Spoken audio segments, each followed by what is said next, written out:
지금 예배합니다. 1월 27일입니다. 오늘 하나님께서 우리에게 주시는 말씀은 민수기 20장 1절부터 13절까지 말씀입니다. 우리 함께 읽도록 하겠습니다. 첫째 달에 이스라엘 자손 곧 온 회중이 신광야에 이르러 백성이 가데스에 머물더니 미리암이 거기서 죽음에 거기에 장사되니라. 회중이 물이 없으므로 모세와 아론에게로 모여드니라. 백성이 모세와 다투어 말하여 이르되 우리 형제들이 여호와 앞에서 죽을 때에 우리도 죽었더라면 좋을 뻔하였도다. 너희가 어찌하여 여호와의 회중을 이 광야로 인도하여 우리와 우리 짐승이 다 여기서 죽게 하느냐. 너희가 어찌하여 우리를 애굽에서 나오게 하여 이 나쁜 곳으로 인도하였느냐. 이곳에는 파종할 곳이 없고 무화과도 없고 포도도 없고 석류도 없고 마실 물도 없도다. 모세와 아론이 회중 앞을 떠나 회막문에 이르러 엎드리매 여호와의 영광이 그들에게 나타나며 여호와께서 모세에게 말씀하여 이르시되 지팡이를 가지고 내 형 아론과 함께 회중을 모으고 그들의 목전에서 너희는 반석에게 명령하여 물을 내라 하라. 내가 그 반석이 물을 내게 하여 회중과 그들의 짐승에게 마시게 할지니라.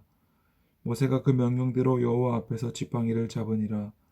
모세와 아론이 회중을 그 반석 앞에 모으고 모세가 그들에게 이르되 반역한 너희여 들으라. 우리가 너희를 위하여 이 반석에서 물을 내랴 하고 모세가 그의 손을 들어 그의 지팡이로 반석을 2번 치니 물이 많이 솟아나오므로 회중과 그들의 짐승이 마시니라. 여호와께서 모세와 아론에게 이르시되 너희가 나를 믿지 아니하고 이스라엘 자손의 목전에서 내 거룩함을 나타내지 아니한 고로 너희는 이 회중을 내가 그들에게 준 땅으로 인도하여 드리지 못하리라 하시니라. 이스라엘 자손이 여호와와 다투었으므로 이를 무리바 무리라 하니라. 여호와께서 그들 중에서 그 거룩함을 나타내셨더라. 아멘. 하나님 아버지 감사합니다. 오늘 하루도 말씀으로 주님 앞에 나아갑니다. 내일 일을 알 수 없는 우리이지만 우리는 그저 지금 우리에게 주시는 말씀에 순종하며 지금 예배할 뿐입니다. 오늘 하나님 주시는 말씀에 순종하여 하나님께 영광 올려드리는 삶 살게 하여 주옵소서. 예수님의 이름으로 기도드립니다. 아멘. 오늘 말씀은 모세의 누나 미리암이 죽는 것으로 시작됩니다. 그런데 이어서 회중이 물이 없으므로 모세와 아론과 다투어 말하되 라는 말씀이 나오면서 우리 형제들이 하나님 앞에서 죽을 때에 우리도 죽었더라면 좋을 뻔하였다. 우리가 물이 없어서 목말라 죽겠으니 차라리 우리 형제들이 하나님 앞에서 죽었을 때 우리도 그때 죽는 게 나았다 라고 모세와 다투어 이야기하고 있습니다. 이런 광야에서 물은 생명만큼이나 귀한 것일 것입니다. 근데 지금 물이 없기 때문에 우리가 죽을 것 같다. 우리 형제들이 하나님 앞에 죽임을 당할 때 우리도 죽는 게 나았다. 하나님의 심판에 대해서 불평, 불만을 가지고 있는 것이죠. 그런데 뒤에 나오는 말씀에 보니까 이것은 단순히 물을 구하는 문제, 우리가 목마르니 물을 달라라는 문제가 아님을 알 수 있습니다. 5절입니다. 너희가 어찌하여 우리를 애굽에서 나오게 하여 이 나쁜 곳으로 인도하였느냐. 이곳에는 파종할 것도 없고 무화과도 없고 포도도 없고 석류도 없고 마실 물도 없도다.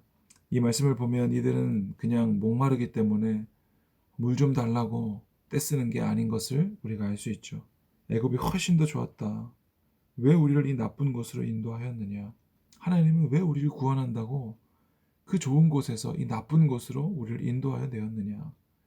이곳에는 파종할 곳, 씨 뿌릴 곳도 없고 무화과도 없고 포도도 없고 석류도 없고 아무것도 없는 곳 아니냐 라면서 모세와 다투어 이야기하고 있는 것입니다. 우리가 계속해서 살펴본 것처럼 이들은 단순히 물이 없어서가 아니라 하나님을 원망하고 믿음 없는 모습을 보여주고 있는 것이죠. 이러한 이스라엘 백성들의 믿음 없는 모습에 대하여 모세와 아론이 할 수 있는 것은 하나님 앞에 엎드리는 일이었습니다. 그래서 모세와 아론이 회중 앞을 떠나 회막문에 엎드리자 여호와의 영광이 그들에게 나타납니다.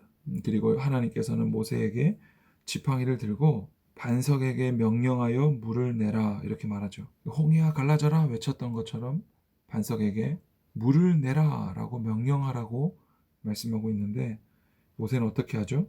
11절에 모세가 그의 손을 들어 그의 지팡이로 반석을 2번 치니 물이 많이 솟아나와 회중과 그들의 짐승이 마시니라 라고 나옵니다. 하나님께서 뭐라고 하셨죠? 반석에게 명령하여 물을 내라. 그리고 모세는 어떻게 했죠? 지팡이로 반석을 2번 치니라고 나옵니다. 이때 당시에 반석은 변치 않으시는 그 굳건하신 하나님을 상징하고 있었는데 지금 모세는 어떻게 하고 있어요? 10절에 이스라엘 백성들에게 반역한 너희여 들으라. 우리가 너희를 위하여 이 반석에서 물을 내랴 라고 말하면서 반석을 2번 칩니다. 이것은 하나님에 대한 모세의 믿음 없음 역시 드러나고 있는 것입니다. 하나님께서는 말씀으로 명령하라 라고 했는데 지금 모세는 반석, 하나님을 상징하는 반석을 2번 내리치면서 이스라엘 백성들에 대한 그리고 동시에 하나님에 대한 자신의 분노를, 믿음 없음을 표현하고 있는 것입니다. 반역한 너희여, 내가 너희들을 위하여 물을 내야 되겠느냐. 그래서 이스라엘 많은 백성들이 물을 마시게 되는데 여기서 끝나는 것이 아니라 하나님께서는 모세와 아론이 가나안 땅에 들어가지 못할 것을 말씀하고 있습니다. 왜요? 12절에 보니까 여호와께서 모세와 아론에게 이르시되 너희가 나를 믿지 아니하고 이스라엘 자손의 목전에서 내 거룩함을 나타내지 아니한 거로. 너희가 나를 믿지 않았구나. 그리고 너희가 나의 거룩함을 나타내지 않았구나. 너희는 내가 약속한 가나안 땅에 들어갈 수 없다. 라고 모세와 아론에게도 말씀하고 계신 것이죠. 아니 하나님께서 레위 지파 제사장이었던 아론과 하나님의 택한 종 모세에게 모든 것을 다 주실 것처럼 그러시더니 마지막에 와서 가나안 땅에 못 들어가게 하신다. 이게 어떻게 된 일일까요? 모세는 천국에 못 가느냐? 목사님도 이 부분에 있어서 청년 때부터 고민을 많이 했는데 가나안 땅이 천국을 의미하진 않습니다. 이것은 그냥 하나님께서 아브라함에게 약속하셨던 그래서 이스라엘 백성들을 만들고자 하는 하나님의 약속의 땅에 불과합니다.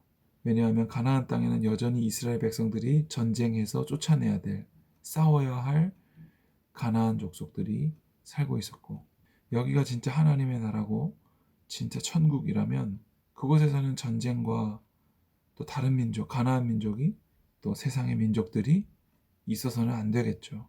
천국은 완성된 하나님의 나라인데 그곳에 이렇게 가나안 민족이 떡하니 살고 있고 천국에 들어가서도 여전히 전쟁을 해야 된다라고 한다면 그것은 예수님이 오시면 완성될 천국이 아니라는 거죠.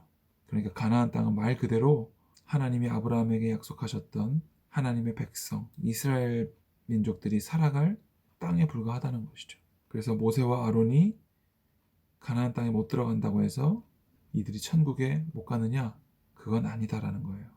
어쨌든 오늘 말씀을 통하여서 이스라엘 백성들은 모세와 다투어 물을 달라고 얘기했고 모세와 아론은 하나님을 온전히 믿지 못하고 반석에게 명령하라는 하나님의 명령에 불순종하여 하나님으로 상징되는 반석을 2번 치게 됩니다. 그리고 하나님께서는 그럼에도 불구하고 물을 주셨고 그 물을 이스라엘 모든 백성들이 먹게 되죠. 여기서 마지막에 결론은 뭐예요? 모세와 아론 너희들은 나를 믿지 못한 고로 나의 거룩함을 드러내지 못하였고 13절 여호와께서 그들 중에 거룩함을 나타내셨더라. 하나님은 하나님의 거룩함을 나타내고 계신 것이죠.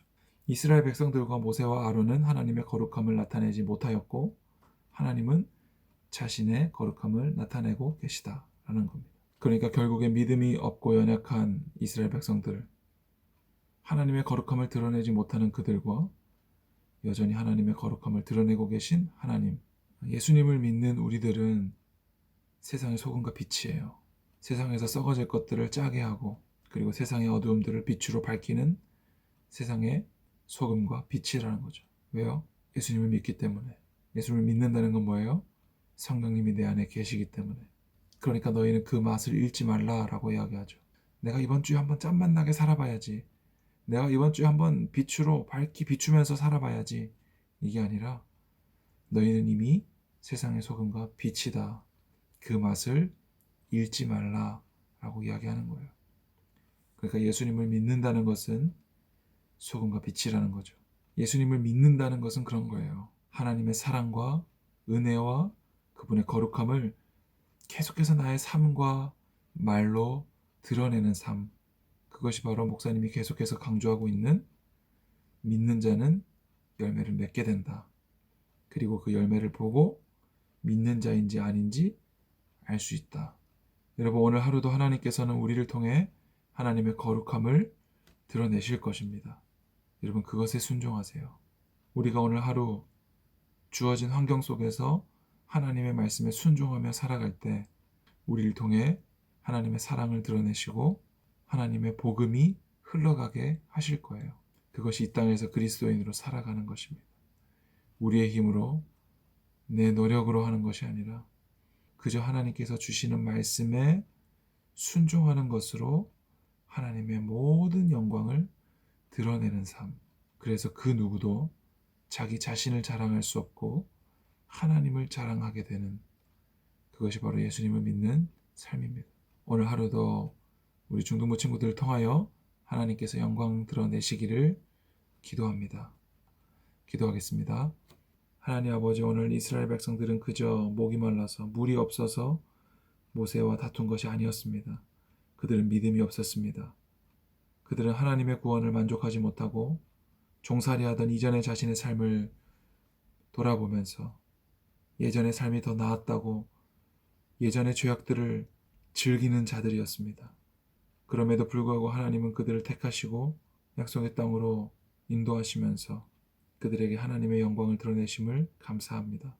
오늘 살아가는 우리도 연약하고 부족하지만 우리를 택하시고 구원하시며 하나님의 거룩하심을 말씀을 통해 드러내 주심에 감사드립니다. 오늘 하루 우리의 순종을 통하여 하나님의 거룩이 그 영광이 드러나는 삶 살게 하여 주옵소서. 이스라엘 백성들과 모세와 아론처럼 하나님께 불순종하여 하나님 앞에 죄를 짓지 않도록 도와주시고 오늘도 하나님이 기뻐하시는 삶 살게 하여 주옵소서. 예수님의 이름으로 기도드립니다. 아멘.